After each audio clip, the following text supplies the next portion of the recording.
reimagining prosperity through sustainable economies. We would begin with the inaugural now. I would like to welcome on the dais our guest of honor, Swami Sarvapriyananda Maharaj, to please come on the dais. Mr. Dipankar Bhattacharjee, Director and State Head, CII West Bengal State Council, to please come up on the dais. May I now please request our guest of honor, Swami Sarvapriyananda Maharaj, to please step forward and give the keynote address.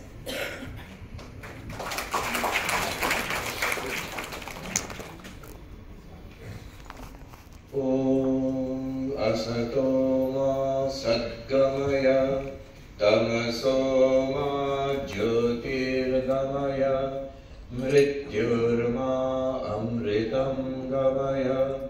Om Shanti Shanti Shanti. Om, lead us from the unreal to the real. Lead us from darkness to light. Lead us from death to immortality. Om, peace, peace, peace. Namaste and good morning, everybody.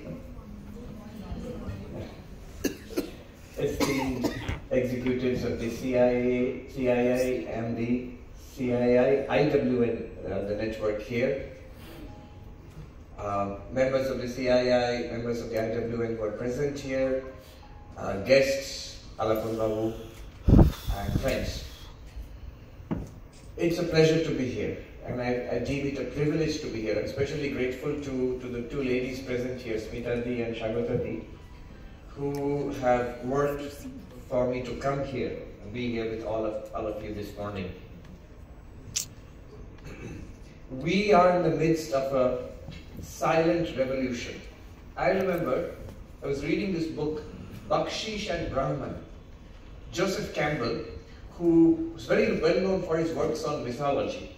He was actually a disciple of Swami Nikhilanandaji, who had head of the Ramakrishna Vivekananda Center in New York. In the 1940s, in 1950, Joseph Campbell visited India, and then afterwards he wrote this book, Bakshish and Brahman. He was very critical, very admiring of ancient India, very critical of modern 1950s India. And one of the points of criticism he wrote there is that you hardly see any women in society, even in the big cities. He visited Delhi and Calcutta and so on. And when I was reading that, I was thinking, if he had come today, he would have seen an utterly different India. This presence of women in every aspect of Indian society. Of course, our president is a woman. Of course, we have had prime minister and chief ministers who have been women. But also, not just at the top, in every level of society. There are police inspectors general who are women, and there are police constables and in charge of police thana who are women.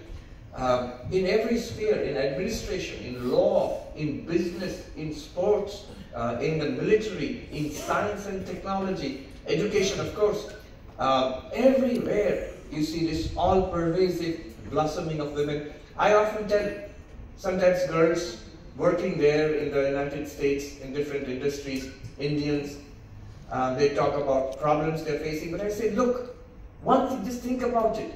Look at your mother's life and look at especially your grandmother's life. What a tremendous, tremendous difference between your grandmother's life and the lives of your own lives and the lives of the girls you grew up with. Enormous difference. This is the silent revolution all across the world, especially in India. Joseph Campbell would have been astonished to see the difference today. Problems continue, not just here, but also it's a revolution, also an unfinished revolution. Swami Vivekananda, we are astonished at his foresight. More than 100 years ago, at that time, one of the issues was women's remarriage. Widow remarriage, big issue. Now, this historian, Tonika Shotkar, she gave a talk about this and said that, notice the debate was between men. There were the conservatives who said widows should not remarry. There were the revolutionaries and Ishwar Chandra Vidyashagar and others who campaigned for the right of widows to remarry. And Tonika Sharkarshi gave a presentation in Vidyamandir College in Belur. I still remember, more than 20 years ago. She said, what about women's voices on this women's issue? The thing was, at that time, most women did not have education or enough to write in magazines, but she found this lady who had written a piece in a journal, Bengali journal at that time. She was herself, this lady was herself a widow, and she was writing on this issue. And she writes in that, very poignantly she writes, this lady, that I hear both sides of the debate. Some say that I should be allowed to remarry. Some say I should not be allowed to remarry. But nobody asks me, what do I want? Now at this point, especially to men, it seems like a binary. Yeah, you can remarry or you cannot remarry. What other option? What is there? What new thing will you say? But for women, the answer is utterly clear. That lady, she writes, if you ask me whether I want to remarry or I do not want to remarry, I would say neither. I don't want to remarry and be under the thumb of another man. I don't want to remain a widow and go back to the house and be under the thumb of my brothers. What I want is the same education and freedom that the men, that my brothers have got, and the same freedom to determine my own future. This thing is not clear at all to men. But imagine Swami Vivekananda. He was asked upon his return from the United States to India. Among the burning issues of that time is the widow remarriage question. Where do you stand on this, Swamiji? Swamiji's answer was very characteristic. He said, am I a widow that you are asking me this? What do you mean? You must have some point of view. He said, look, my point of view is that you give your girls the same education and freedom that you give to your boys and let them decide their future. See what kind of a vision. He understood exactly where the issue lies. Not pundits on both sides discussing whether women should do this or do that. Same problem continues. United States also. Recent debate, someone pointed out on reproductive health, a big issue there. And the whole thing about cancelling reproductive rights for women, the whole thing was decided by a group of old men sitting there. By accident, but you see that none of the women are present at the table. I was in Central Park a couple of years ago during COVID, walking in Central Park. Suddenly I saw a new statue being set up in Central Park. What statue? They realized suddenly that in Central Park in New York, there's so many statues. No statues of women. Suddenly they realized in 2022, 2021. The only statue of women that they have is Alice in Wonderland and Mother Goose. No real women. Finally they quickly set up very nice statue of the 3 suffragettes who fought for women's right to vote. So this is the thing. Even in the most advanced countries, so-called with complete freedom, and truly there are freedoms and great advantages for women especially, yet there is always this resistance. I have no doubt, and as an outside observer, I saw the early election where Hillary Clinton lost to Trump. Among all other issues, I noticed amongst many Americans, there is still a hesitation about electing a woman as the President of the United States. That was one issue. Nobody can deny it. That way we have a kind of great acceptance and liberality here in India, maybe because of the worship of Mother, God as Mother. That is something again they cannot imagine partly because of the Abrahamic heritage. God is always imagined as male, as a father figure. I asked one rabbi, why can't God be a female? Can't God be the mother?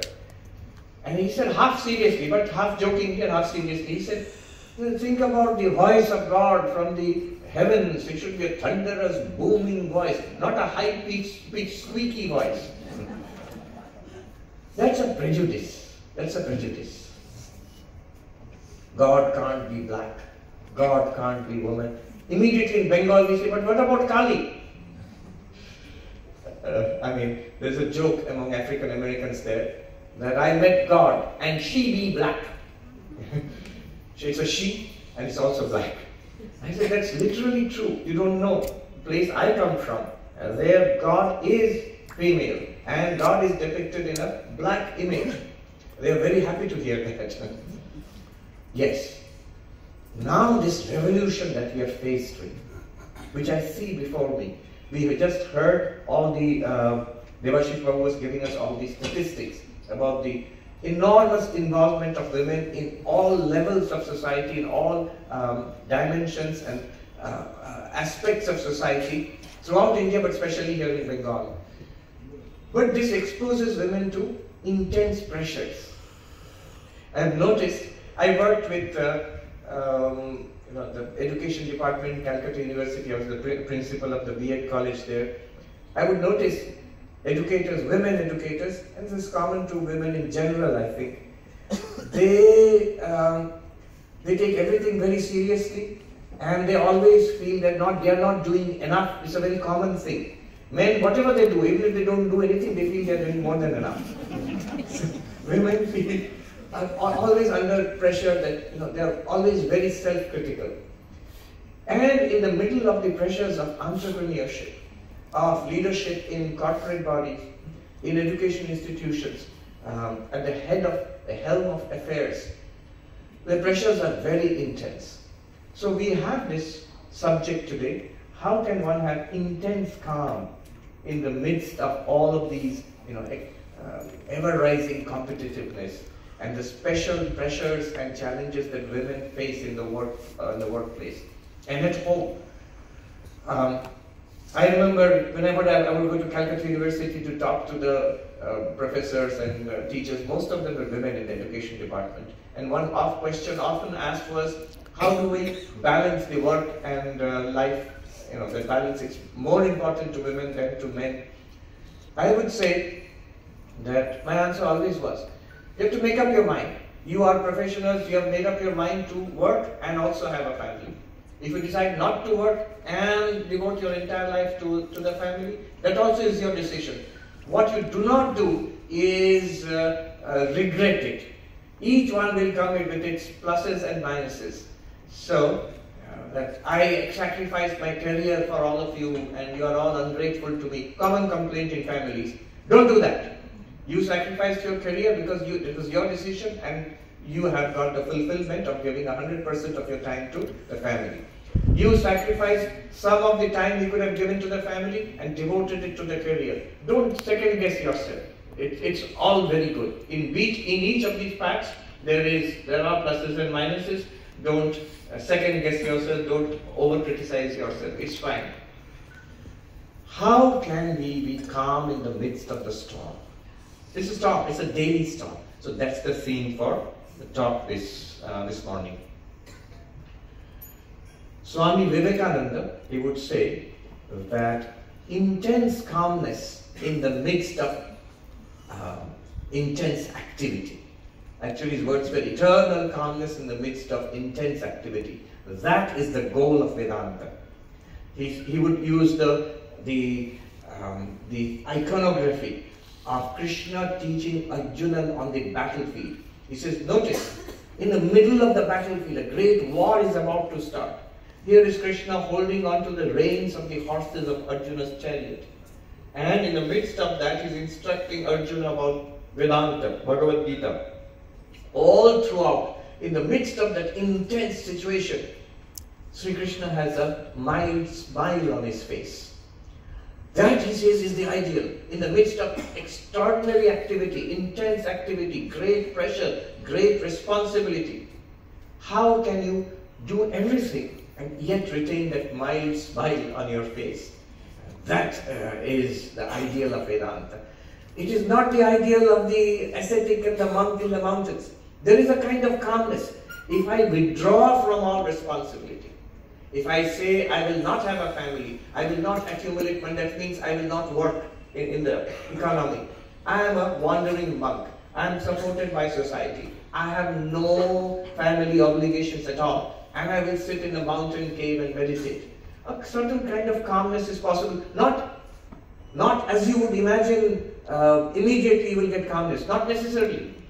If you go there, I have seen that. If you go there, For the first few days in the mountains, in the Himalayas, in the caves, in this kind of life, you will find a great release, a great peace. But it's very short-lived. You will begin to see that the problem is not really out there in the world. The real problem is in there. So, that is why we are always told as monks, if you want to go and meditate alone in the mountains, you can do that. But first purify the mind and train yourself.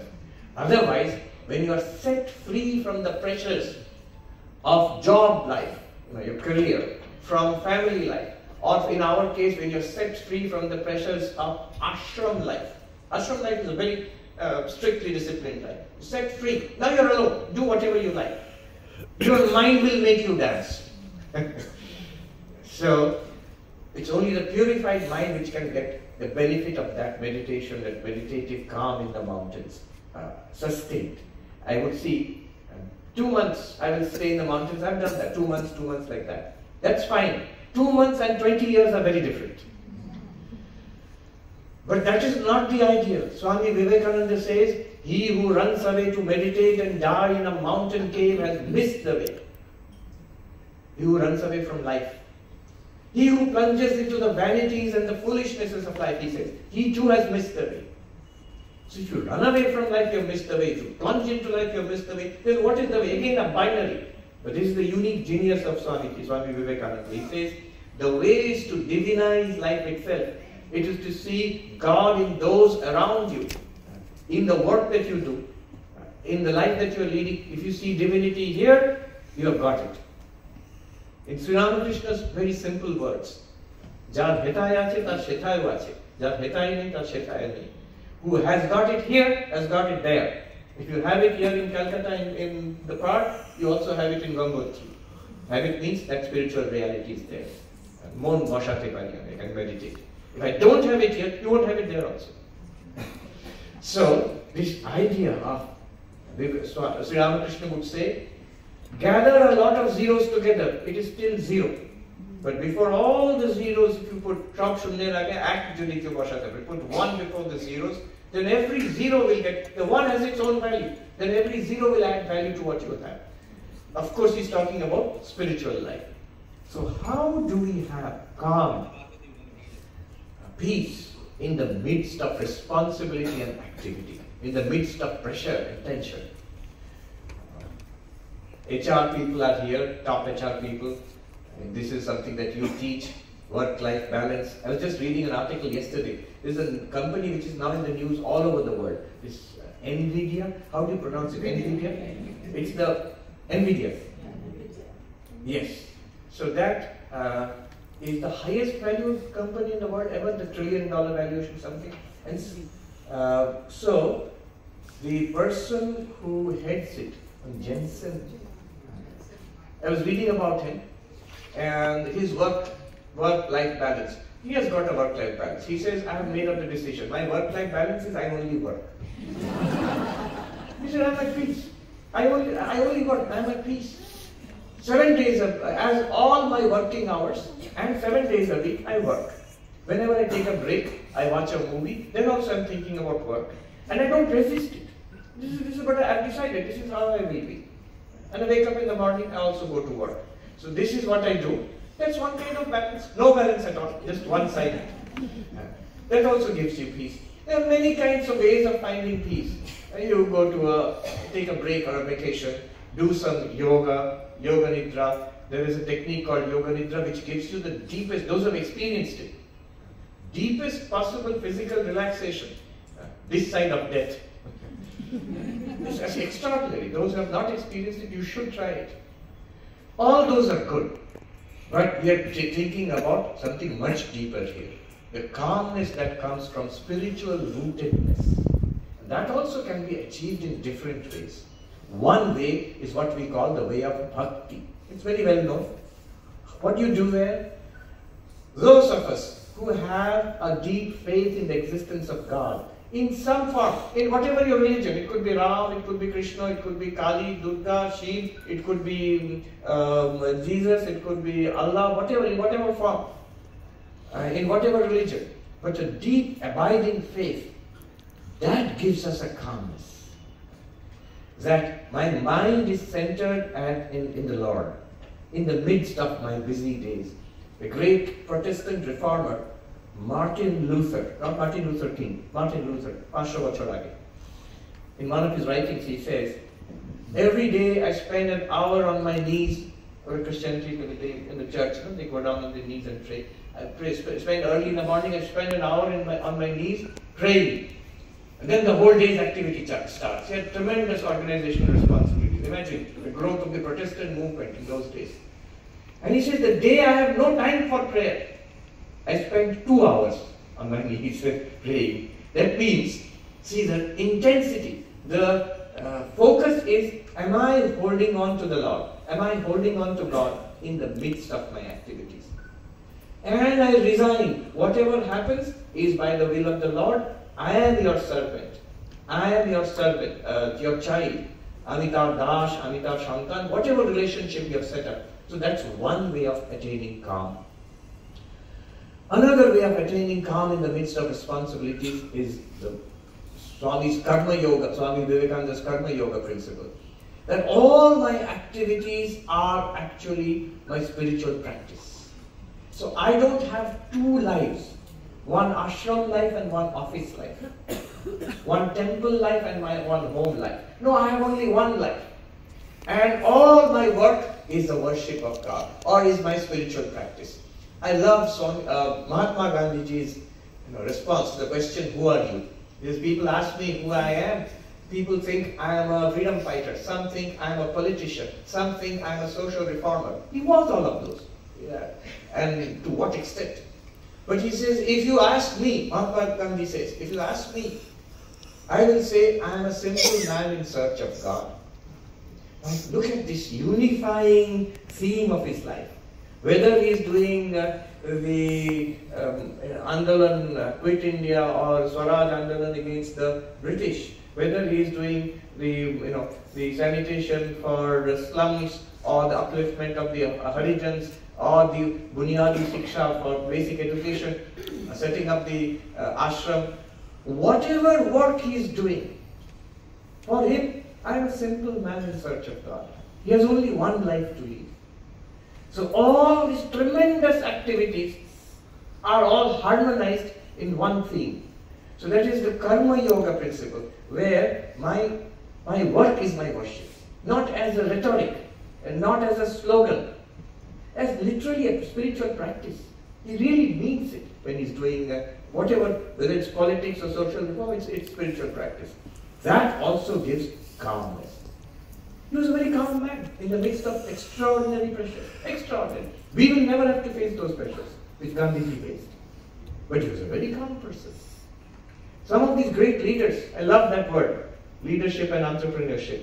I was thinking Swami Vivekananda loved both leadership and entrepreneurship. When he writes letters to his brother disciples, when the Ramakrishna mission is being set up, he writes, 100 years before servant leadership became popular, he writes, to be a leader, one must be a servant of servants.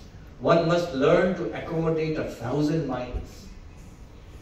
See the basic principle of leadership. And entrepreneurship. He tells Sharat Chandra that Jana, Benares, collect the silks from there, go to America, come to America, in Boston, and sell them there. And Sharat Chandra says, Vivekananda says, I jantam tu eta bolbi. This lack of spirit. He says, I have friends there. I will tell them. They will buy it from you. Be up and doing. Come out of India. See how the world is marching forward. This is a sannyasi telling his disciples to start the garment trade, fabrics trade from India. And I am amazed to see. I meet people all the time traveling through JFK in New York. I met twice or thrice. I met these people from India who say we're coming with fine garments. I say, you sell them here? So this works this way, Swamiji. All those people on 5th Avenue, all the top fashion houses. We give our samples to them, they make the selections, and what you get in all those fashion shows and everywhere, our garments, our fabrics are in those. They work it into, the famous designers work it into their designs. And so we supply. I was thinking 100 years ago, Vivekananda, exactly that thing. how he noticed. He was in his 30s, a young man, a monk. So he had this feeling for entrepreneurship. Anyway, in the midst of all of that, tremendous peace in the midst of this tremendous activity. I still remember Garibaldi, the great Italian revolutionary. One story, little story. He's leading troops in the middle of a forest, and the enemy troops have surrounded that. It's in the night, and they all have to be very silent, otherwise they'll be caught. And the story I remember is that Garibaldi is leading those soldiers on horseback through that forest, narrow pass, as silently as possible. Then he raises his hand and whispers, "Stop." Everybody's afraid, what's going to happen? He says, "Listen to how the nightingale sings." The sound of the, sweet sound of the nightingale. In the midst of utter danger and the possibility that we'll lose everything tonight, he is thrilled with joy to hear the singing of the nightingale. This peace, this inner peace. It's possible through Karma Yoga. In the next few minutes, I will talk about the path which is closest to my heart. That's what I wanted to say. So I have not started yet. I'm going to start now. It's all background. There is another way, which I love. This is the way of the Upanishads, the way of Vedanta, the way of Advaita. That's what I'm going to talk about today. While coming, I showed Shibuda. Advaita trading material. Advaita trading. So it's become a generic name now. Shibuda was telling me, you better patent it before it gets taken by somebody else. When you speak about Vedanta, people say, Vedanta is already there, it's listed on the stock market. I said, no, not that Vedanta. Another Vedanta.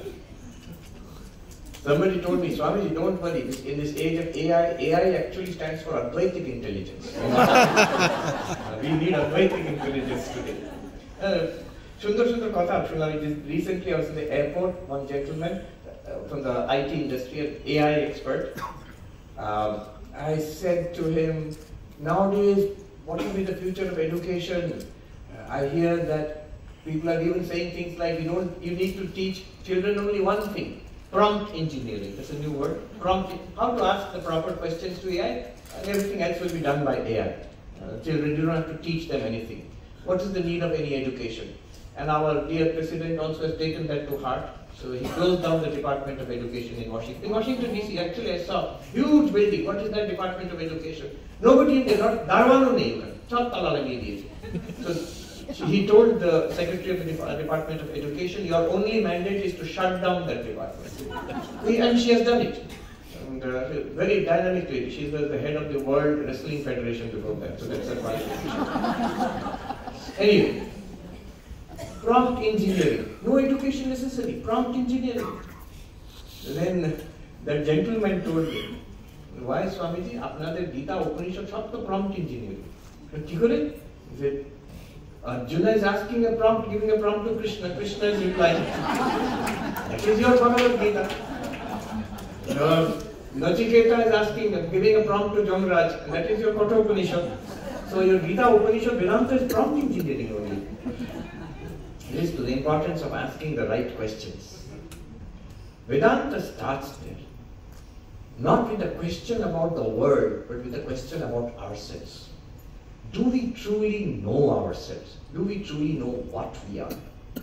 And Vedanta makes this extraordinary claim that we don't know. We do not know. We take it for granted we know. I am this, what's the big deal?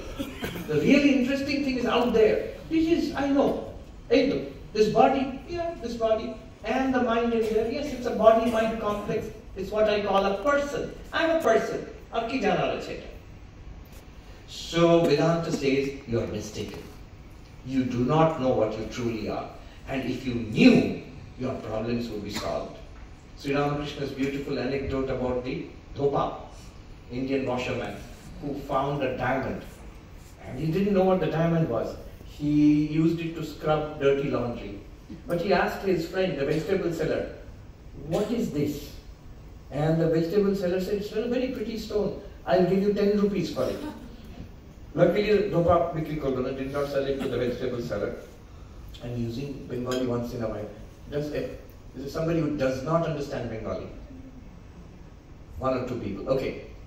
Very minor Bengali I use, and I translate everything, so you won't miss anything. And the washerman, so we should not sell it. Obviously, he's talking about our real nature, consciousness. And if you go take it to the materialist, the neuroscientist will say, yes, I know what it is. It's a product of your brain. 10 taka.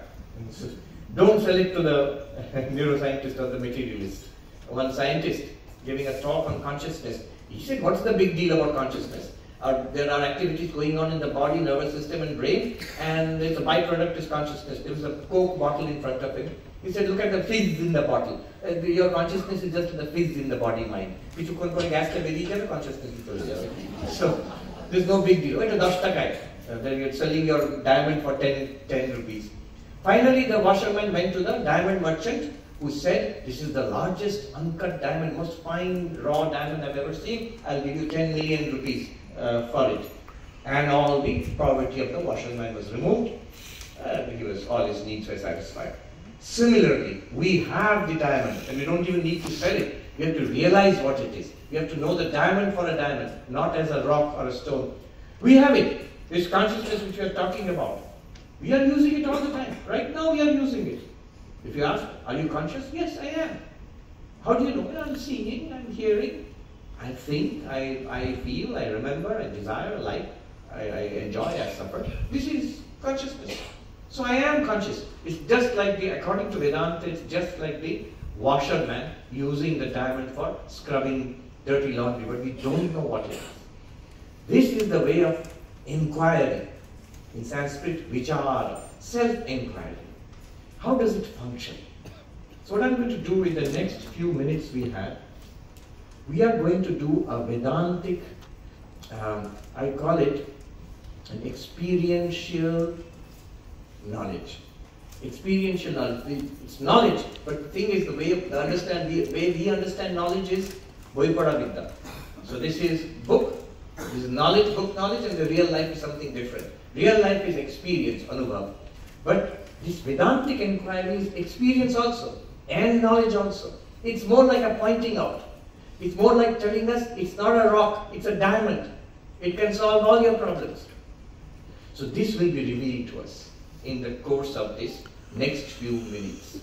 What we are going to do now is attend carefully to what the speaker is saying and notice. Vedantic practice, Vedantic inquiry has these 3 steps. Listening, reasoning, meditating. Shravana, Manana, Nididhyasana. And I have sort of oversimplified it to 3 questions. First, what did he say? Or what's written in the book? So do I know the teaching, the text, what was said? That's primary. I must know what was said just now. Just ask yourself, what did he say? Okay. Second, do I get it? I may have heard you, but I may be confused about it. I don't get it, what you're saying. Do I get it? Third is it real? Is it a fact? Or is it something speculative or theoretical? These are the simplified versions of Shravana, Manana, Nididhyasana. What did he say? What did the teacher say? What does it mean? Do I get it? Third, is it a fact for me now? The way to make it a fact is to notice it. We have to notice. Alright, here we go. Now I am starting the next few minutes. A Vedantic inquiry, just a sample of this, and look how amazing it is. There is the Yoga Nidra way of calmness, there is the Bhakti way of calmness, there is the Gandhiji or Jensen way of calmness, of work being your spiritual practice. But there is this knowledge way of calmness. How? Notice one thing, that we are conscious. When we are seeing right now, what we are seeing is very different. It keeps changing. We saw outside the street, Park Street, now we are in this beautiful conference room in the conclave. Afterwards we'll see something else, we'll see the faces of people we know, we do not know, and so on. Colors and shapes. But whatever we are seeing, although what we are seeing is different from variety, but consciousness is there all the time. We are conscious. When I see you, I am conscious. When I see the mobile, I am conscious. When I see a flower, I am conscious. This consciousness is constant throughout all our visual experiences. Not only that, let us notice this consciousness, the same consciousness, is there when we listen. If you close your eyes and listen, your experience, open your eyes, very different experience. Close your eyes, very different experience. But one thing is common to both. You're conscious. The consciousness is constant in both. Yesterday I was in Narendrapur, they were showing me the Blind Boys Academy. And they were blind, the children performed an orchestral couple of pieces, music. So divine music. I was thinking, we have all read that when you lose the power of one sense organ, some others become acute. Extraordinary. We tried out Braille, we could not make out anything. Little children, they read it just like that. So touch becomes extraordinarily sensitive. Hearing becomes extraordinarily sensitive. And I found the music was somewhat divine. I don't know, maybe because they can focus more than us on the sense of hearing and rhythm. Anyway, but even there, when I cannot see anything, I'm hearing, consciousness is the same. Notice, keep your eyes open. This is just very simple, but let us notice. Keep your eyes open, it's a kind of experience. Keep your eyes closed, experience changes completely, it's dark. But the same consciousness which saw all this is the same consciousness aware of the blankness, the darkness. Consciousness is the same. When we hear, smell, taste, touch, see, there is one consciousness always there.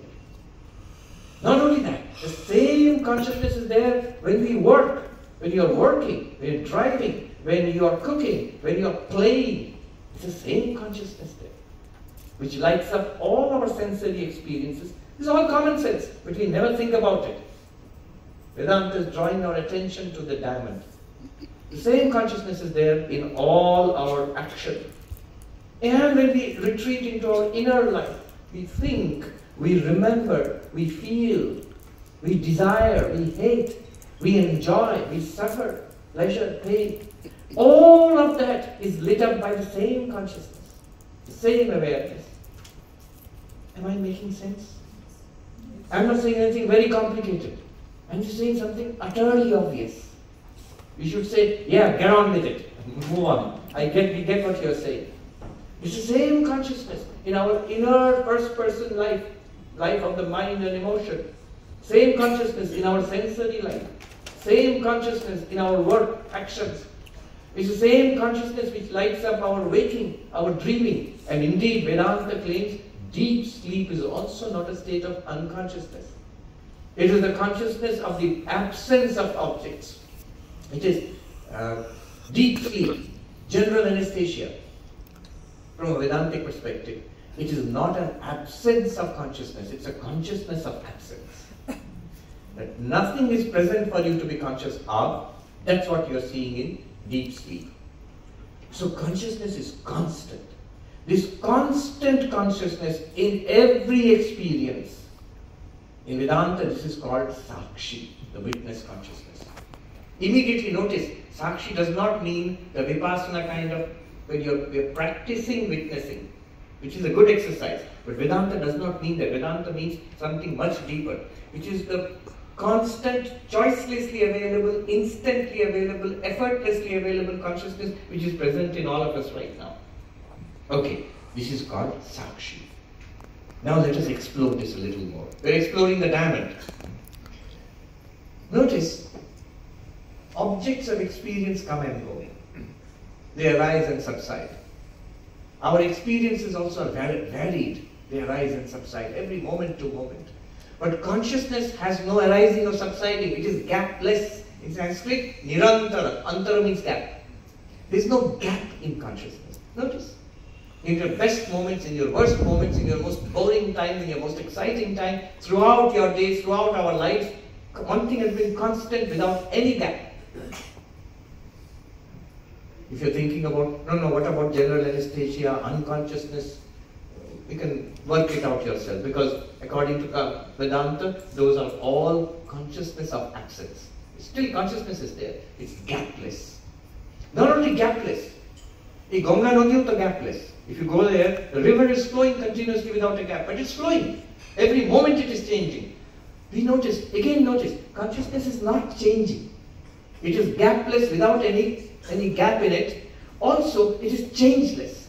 Do you see the difference between gapless and changeless? Ganga is without any gap, but it is changing all the moment, all the time. We say that you cannot bathe in the same river twice, because it's flowing. But consciousness is not flowing. Consciousness is constant without any change. You might say, are you stipulating that, or is it a fact? It's a fact, and very simple logic can demonstrate that. If consciousness changes, if there is a change in consciousness, our language is full of transformation of consciousness, loss of consciousness, and higher states of consciousness. According to Vedanta, those are all referring to the mind, not to consciousness. There's a transformation of the mind. There can be higher states of the mind. There can be waking, dreaming, sleeping. They're all states of mind, not consciousness. Vedanta makes a distinction between consciousness and mind. Now if you say that there is a change in consciousness, Vedanta will ask, is it a known change or an unknown change? If the change in consciousness is known, it becomes an object. It's not consciousness, it's something revealed by consciousness.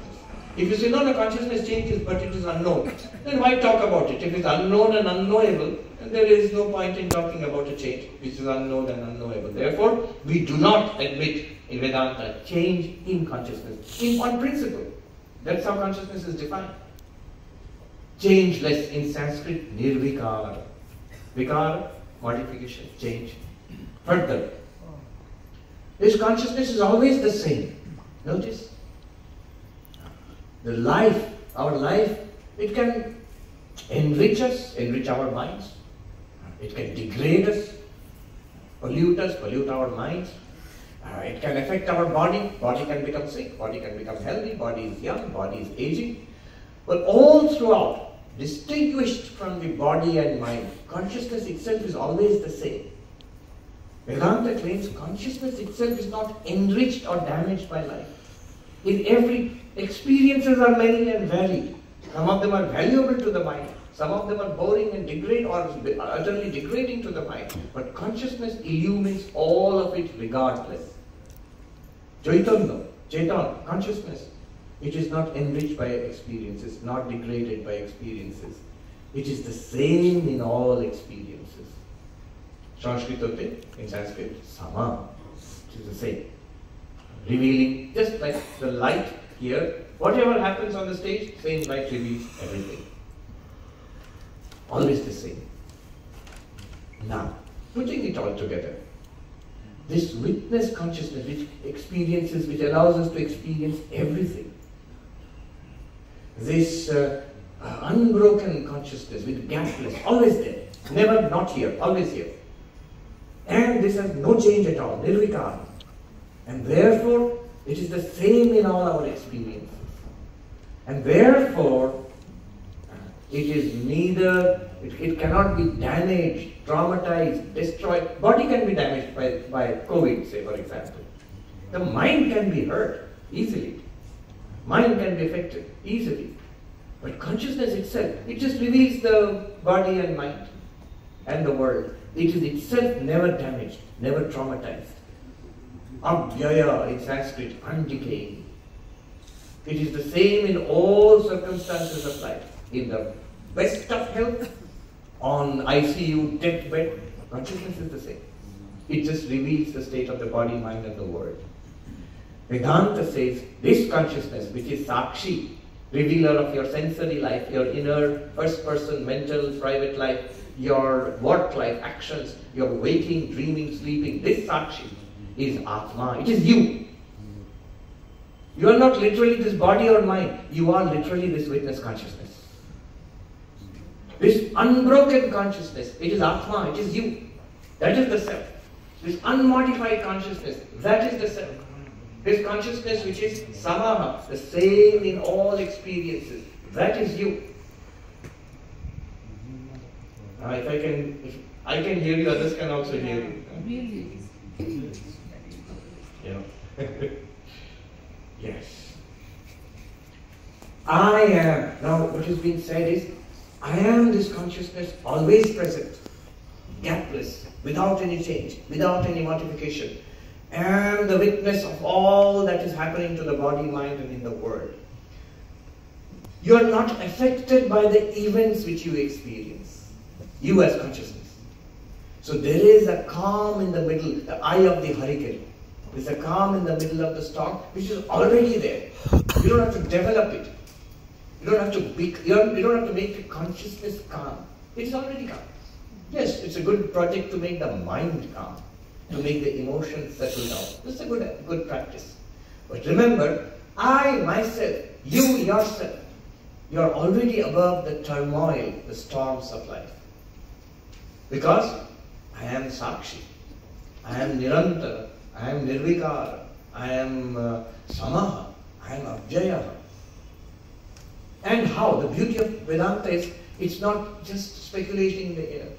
It is not even dependent on practice, that after some practice this you will get. No. Vedanta is claiming it's already a fact. Take a look. One sadhu in Uttarakhand would say, with a very nice rural twang in his Hindi, he would say, Mahatma ji, दिन में कम से कम एक बार देख ले वस्तु कैसी है. Oh monk, at least once in a day, just take a look at this reality within you, this diamond within you. Take a look. All you need to do is take a look. Oh, I am like this. What is this taking a look? I am the Sakshi. I am Nirantara. I am Nirvikara. This is what Shankaracharya sings about when he says, Chidananda Rupa Shivoham Shivoham. He says, I am not the mind, I am not the intellect, I am not the memory, I am not even the ego. How interesting. If I am not even the ego, it's like literally saying I am not I. I am the witness of the ego. Mano buddha hankara chittani naham. I am not the mind, I am not the intellect, I am not the ego, I am not the memory. It's so troubled by memory. Take a look at it. It's an object. You are the light illumining that memory. It's not you. I've seen people. Somebody told me, I was in Switzerland. Gentleman was showing me around. Maharaj, deshta aste aste old age home hoye jache. Everybody is old and senior, many people. And so a lot of people volunteered to take care of them. They lost their memories. I'm quite happy. So, I am not even the memory. If the memory goes, I am still there. Not that I am very diminished, I am very troubled, I can't remember. No, you are perfectly what you always were, your consciousness. After act fail coach, misbehaving, memory act. Mobile in your mind. So, I am this consciousness which is untroubled. Already. It's not denial. Problems are there in the world, in the job, in the family, in the body, in the mind also. But I am alright. It gives us a psychological gap, a center of calm from whence to act. And notice, this is not only in the time of meditation. It's in the time of action also. The same consciousness after all. So Sri Ramakrishna would say, God is there when you close your eyes, God is not there when you open your eyes. What kind of God is that? Chok bandhu kuli tini achen, chok khule tini nahi. Keman Bhagavan. This is consciousness with closed eyes, consciousness with open eyes. Same thing. I was just thinking yesterday, all those kids, they're all blind or visually impaired. I was thinking, no, you are not visually impaired, you are not blind. You are conscious. The person who is conscious is not blind. The eye of the universe is consciousness. It's not just these eyes. I am that. How do you apply this? Again, very simple. So much wisdom packed into the simple sayings in Hindi, in those monks in the Himalayas. Jo cheez jahan ki hai, Mahatma ji, usko wahi rehne do. Keep things where they belong. What a beautiful, beautiful advice. So that's what our moms always told us, keep things where they belong. But yes, but that's true. What does it mean in Vedanta? The skin is getting wrinkled. I am not wrinkled. The wrinkle is in the skin. Keep it there. We will deal with it. I am alright. How can consciousness get wrinkled? I am consciousness. Be settled in that. Centered in that. Body is feeling exhausted. Body is exhausted. Exhaustion in the body. I am the witness of that exhaustion. Mohan Bhavana, today my mind is very restless. You are the witness of the restless mind. You are the witness of the peaceful mind also. That fine story I've shared a number of times. A gentleman went to a monk in the Himalayas and said that मैं बहुत दुखी हूँ, I'm very miserable today. And the monk said to him that आप अपने दुख को अनुभव करते? Do you feel your misery? The gentleman said, yes, I feel it. That's why I'm miserable. He said, no. Because you feel your misery, you are not miserable. You are the witness of the misery in the mind. There is this feeling in the mind. It's an object. Just like this is an object, this shirt is an object, so the body is also an object. The mind is also an object. The emotions which we feel and become extremely attached to, get utterly identified. Our emotional states become our reality. They are objects. They were not there earlier. They will not be there a few minutes later. They are there now, that's fine. They are objects. There is a misery in the mind. You feel the misery, therefore you are not miserable. Look at the contrary thinking, the counterintuitive thinking in Advaita. Because you feel the misery in the mind, you are not miserable. Because you feel the depression in the mind, you are not depressed. You are the knower of the depression in the mind. You are the experiencer of the depression in the mind. You are consciousness. You cannot be depressed or miserable. So, this person, he heard it and he said, this is great. I feel very rest. Now I am very peaceful. Again the monk scolded him. No, you are not peaceful. You are the witness of the peace in your mind. The moment we become identified with what is in the mind, within 2 minutes the mind will again become distressed and we think in the park, hotel, in the conference, Vedanta talk, I was very peaceful. Now in the traffic outside again No. I am the witness of the peaceful mind here. If the mind becomes disturbed outside, I am the witness of that. How do you know that? Because I experienced it.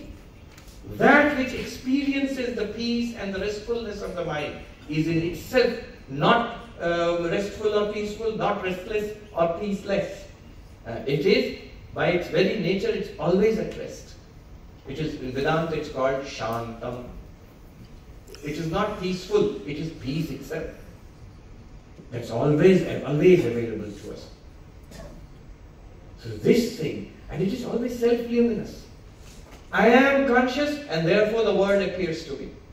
My body appears to me, my mind appears to me, my problems and issues also appear to me.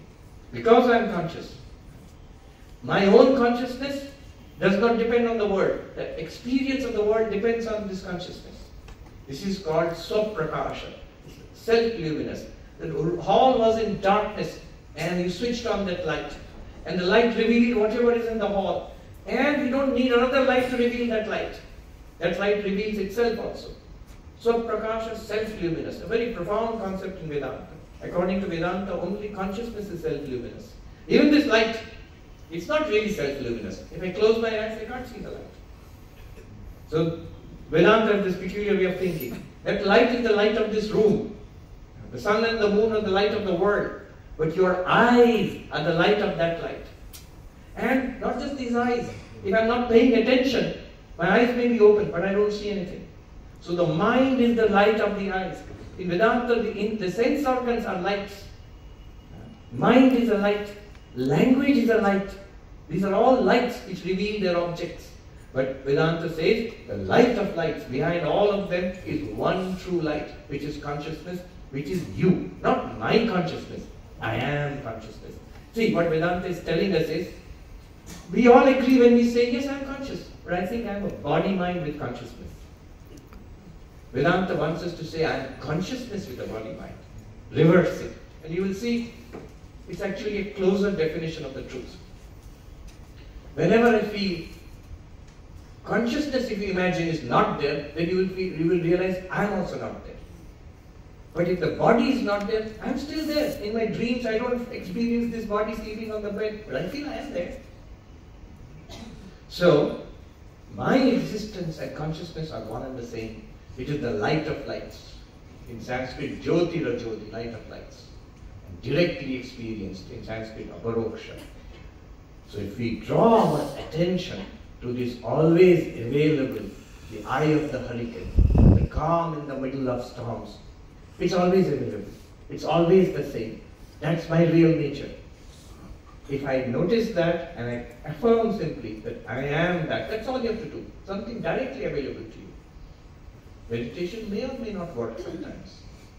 Devotion is great, But you may have doubts sometimes. Does it really exist, or am I just imagining all this? But this one is always available to us. The moment we draw our attention to this one light of our lives, this diamond within, peace is immediately available to us. Yeah, our very nature is peace. Yes, I'm just right now run out of time. Thank you once again for listening patiently, and I pray that this deep, deep insight which our forefathers discovered, Upanishads, one philosopher says, these Upanishads are so fundamental to so significant in the history of human thought, that our history should be dated not as AD and BC, but before Upanishads and after Upanishads. And it's not practical because we don't have a specific date for the Upanishads, but so profound, these insights about consciousness and mind. May the light of the Upanishads shine always in our lives, and may we find that eternal calm in the midst of intense activity, the ideal of the Gita, of Vedanta, in our day-to-day lives. This is my prayer. Thank you so much. Namaskar.